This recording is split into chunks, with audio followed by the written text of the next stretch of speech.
There are 10 types of time. The first type of time is strategic planning and goal-setting time. There's a significant difference between hopes and goals. A hope is not something tangible we can measure. When we set measurable goals instead of hopes, we can find the proper steps to take towards them. There are 7 steps to achieving a goal. First, know yourself. Ask yourself what you really want to do with your life and find the core desires that push you forward. Once you know who you are and what you truly want out of life, you can set fitting goals. In order to develop a personal strategic plan, you need to consider what you've learned so far, where you are right now, and where you want to be. By establishing these 3 points, you can bridge the gap between where you are and where you want to be through actions. There are tasks and B tasks. Tasks are all the things you could do which can get you to your specific goal, while B tasks are the things that do not move you forward. The trick is to only engage in tasks and maximize progress. The second step, after determining your goals in the simplest and most measurable way, is writing them down. For example, if you want to earn more money, determine the exact amount and write it down. The third step is to set a deadline for yourself. If this deadline fails, you can always set a new one. We cannot predict the obstacles that arise along the journey and get in the way. For step 4, make a list of all possible actions that could get you to your desired goal. In the 5th step, you begin prioritizing the actions that could be the most effective. If you could only do one of those actions, which one would it be? What comes second? The 6th step is to put your plan into action and do anything to get started. This will build momentum, which is what the 7th step is all about. Make sure you do something to progress towards your goal every day, no matter how big or small. When writing your goals, use the present tense and make sure you write positively. Do not write, "I do not eat junk food." Go for, "I eat healthy." The second type of time is productive time.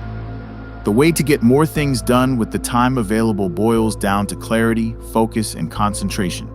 Clarity is knowing exactly what is expected of you by others and yourself, and being aware of what you must accomplish.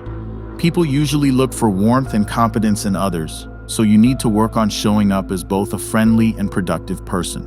The drop in productivity in today's age is largely correlated with electronic interruptions. We waste our time checking emails and social media instead of doing the work we get paid to do. You must designate the time at work for working. Instead of chatting with your coworkers and checking social media, you should get into work, say a quick hello, and get down to it. Dedicate time to working and crossing tasks off your list, and this will increase your success. The benefit of using the time at work to put in the effort and concentrate is twofold. First, you get external recognition and perhaps get promoted. Second, you feel more successful and end up raising your own self-esteem. When you do the small tasks that lead you to your major goals, you are more likely to feel successful during the process rather than only at the completion of your big goal. You can use the EPD method to make a list of tasks. Some tasks are highly effective, while others you probably shouldn't be doing at all. Tasks are those which yield high results if done and are of great consequence. Those are the must-dos. B tasks are those which should be done, but should not be prioritized over tasks.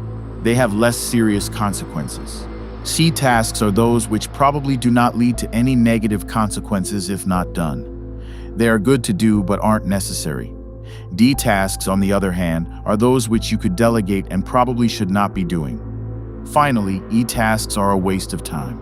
Under each category of tasks, reorganize the activities from most important to least important.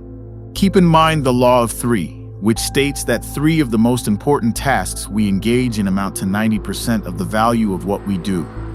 Figure out which 3 activities yield the biggest results and invest most of your time in them.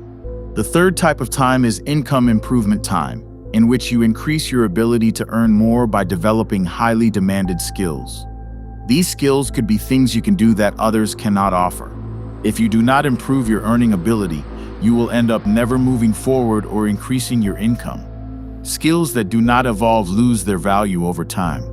Everything is constantly changing and improving, so you must keep improving and upgrading your own abilities in tandem.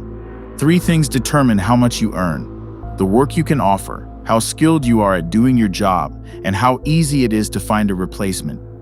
You earn more when what you offer is unique to your contribution. There is no way for you to earn more money than equivalent to the work you put in. When you invest time into improving your skills, you get paid more in return. If you are always doing half a job, your contribution will not be worthy of a bigger paycheck. Remember that no matter who hands you your paycheck, you are always working for yourself. If you take the success of the company as your own success, you will be more motivated to offer your energy and invest in the well-being of your organization. If you invest 10 hours out of the 168 available hours a week into learning, you will maintain your skills as assets and create new ones. Learn one skill at a time by dedicating 10 hours to it per week, and you will get better at what you offer. The fourth type of time is spare time. This is the type of time you must cultivate properly with the intention of investing in your future. Instead of wasting it on socializing or watching TV shows, use it to climb further up the ladder. In most cases, 20% of the workers earn 80% of the income, and your goal is to get yourself into the top tier. You do so by acquiring the habits of those who have done it before you, as most successful people started out poor.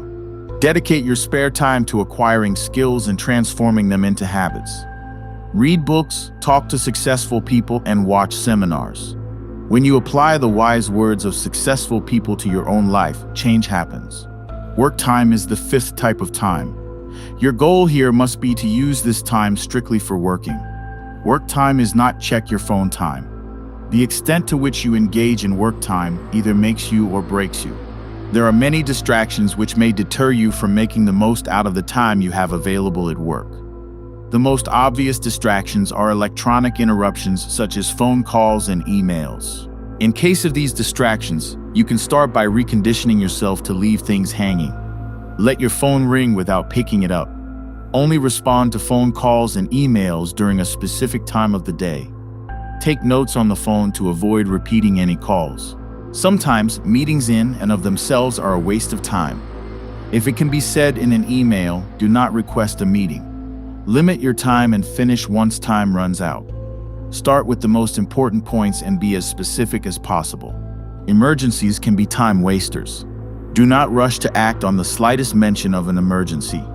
Think, then assign responsibility by allowing other people to act if it's in their scope.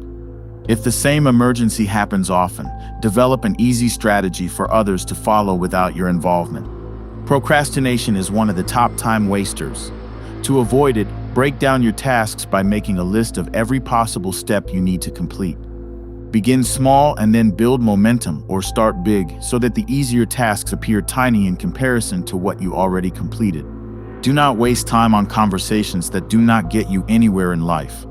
Only invest time into making decisions which you alone can make or are unavoidable. Delegate the rest or simply avoid making the decision for the time being. The sixth type of time is creative time. You could be one of those individuals who come up with brilliant ideas that transform them into billionaires. You need only clarity and a specific goal. You can come up with something completely new or improve something already existent. What usually hinders us from producing groundbreaking ideas is staying in our comfort zone and doing things as we always have, although new and more efficient alternatives are present. Learned helplessness and the feeling that we cannot make a change can stop us from being creative. Because we have failed before, we assume that we cannot succeed. Fear of failure leaves us chained and unable to act, not wanting to receive criticism or be rejected for our ideas. The way forward is through realizing that this is the only way we can learn and improve. You can overcome these obstacles by asking questions and analyzing your own assumptions. Is your way of doing things effective in getting you to the end goal? Are you assuming things about the way the world works that aren't true? Challenge these assumptions by using the power of what if. Question everything. What if you could do things differently? What if there's a solution to a problem that was never thought of before? Find a gap and fill it. The founders of Uber saw a gap in the fact that people could not find cabs during rush hour, and they created a simple method. They acted on what was bothering them. To unlock your creativity, find what isn't working for you and replace it with things that might work. Replace all your B tasks with the tasks. Stimulate your mind by asking questions. How and when did this issue come to be? Could it be an opportunity to create? One exercise you can do is write a goal at the top of the page and then come up with 20 ways to get to it. You might come up with 3 obvious ones and the rest might feel impossible, but sticking with this activity will unlock your brain power. When engaging in the creative process and coming up with ideas, you can follow 5 steps in the following order: verbalization, visualization, emotionalization, relaxation, and realization. By verbalizing your goal, you can see your target. This goal could be earning a certain amount of money by a set date. After putting it into words, visualize what it would look like to achieve it. What would your life look like? By emotionalizing a goal, you are tapping into the feeling you would get from achieving it. What does success feel like? This goes hand in hand with visualization. Next, you must set aside everything you just worked on through relaxation. Immerse yourself in unrelated activities and let your subconscious mind work on the ideas you just fed it. This will allow you to reach realization, which is an epiphany as to how to achieve what you want. The 7th type of time is problem-solving time. The more time you spend thinking about solutions, the better your life will get. What you think about manifests itself into your life. If you ruminate on problems, issues become exacerbated. If you think of solutions, life gets better. Whenever you face a problem, think of the actions that could solve it. Come up with 3 things you could do and find what is hindering you. Why is this problem a thing? Why aren't you already where you want to be? When you come up with excuses for not being where you want to be, think about others who have already reached the same goal. Does this excuse apply to them too? If it does, then the excuse is not enough to stop you. Be solution-oriented. Before starting, always assume that a solution exists, then define your problem exactly. Define it in as many ways as possible and find as many solutions as you can. Could something good come out of this? Maybe this is an opportunity to create. When you find a solution, assign the task of carrying it out to someone else. Often we have our solutions ready, but we have no one to see them through. Make sure there's someone to solve it. The better you get at problem solving, the more you are fit to take on the problems of a higher post, leading you to get promoted. Most people work to make possible the ideal life they want to live with their loved ones. Family and relationships are a huge part of success and happiness, which is why the 8th type of time is people and family time. First, imagine your ideal life and see how it differs from the one you are living now. What should you stop doing and what people should you cut off to get there? Always work towards keeping your relationships healthy and happy with the people whose company you enjoy. Always ask yourself what you could be doing more of in order to make others happy and improve the relationship.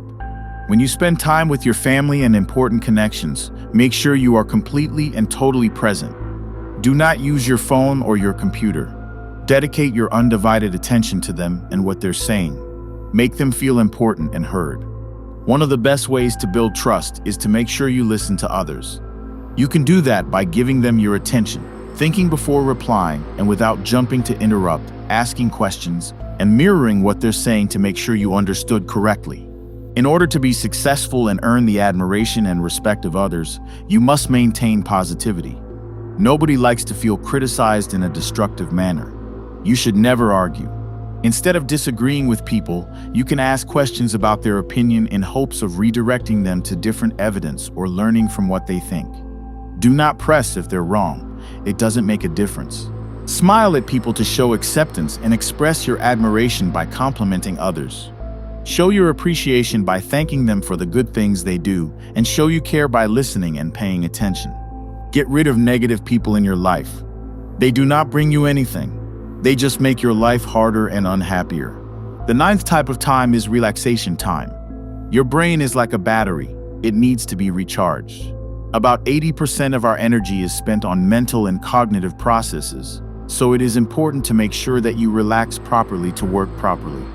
When you try to relax, make sure that you turn off all possible distractions like emails and texts. Leave things hanging and go off grid. This is your time. If you stop to do some paperwork, you will be interrupting your relaxation, thus not reaping the full benefits. Discipline yourself to do no work at all for at least 1 day a week. Plan your vacations. When you pay for your break, you take it more seriously and never miss it. Schedule your relaxation and take it seriously. The final type of time is quiet time. Spiritual development increases our satisfaction and happiness more than most areas of life. Quiet time is when you relax your mind by not thinking about issues and problems, thereby priming it for effective problem solving and creative brainstorming. Practice mindfulness by grounding yourself in the present moment and remembering that you exist in this point in space-time. When you do this, you are less likely to get overwhelmed by anxiety and the issues of daily life. Enjoy the food you eat and the sensations you feel. This makes you more alert to what is going on around you and gets you in touch with your surroundings. It also allows your subconscious mind to deal with difficult decisions backstage. By meditating, you invite the peace you need to make proper decisions and find effective solutions to the issues you face in your work life. Invite peace and serendipity by meditating or taking meditative walks, and you will be ready to face most challenges.